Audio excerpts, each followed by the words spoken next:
Le Coran, livre éternellement vivant, emploie des termes arabes précis pour décrire des phénomènes que la science n'a mis en lumière qu'au XXe siècle. Commençons par le cosmos. Le verset « Et le ciel, nous l'avons construit par notre puissance et nous l'étendons sans cesse » évoque clairement l'expansion de l'univers.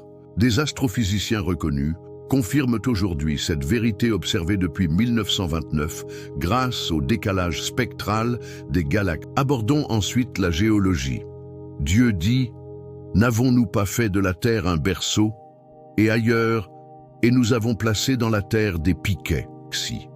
Ces piquets sont en réalité les racines profondes des montagnes qui stabilisent la croûte terrestre, concept démontré par la science moderne. Dans la sourate Al-Mu'minun, les versets décrivent la création de l'homme. Nous avons créé l'homme d'une goutte de sperme, puis nous en avons fait une adhérence, puis nous avons créé l'adhérence en un embryon. Ces trois termes arabes, nutfa, alaka, mudra, correspondent au stade de la fécondation, de la nidation et de la segmentation cellulaire.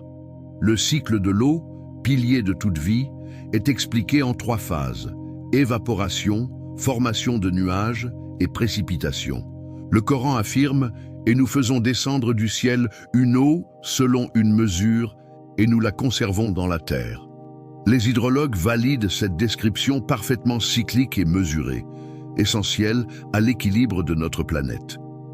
Enfin, la structure interne de la terre et du ciel est évoquée par l'expression « Subhanalladhi khalaqa az-zubur waja ala harawadi ».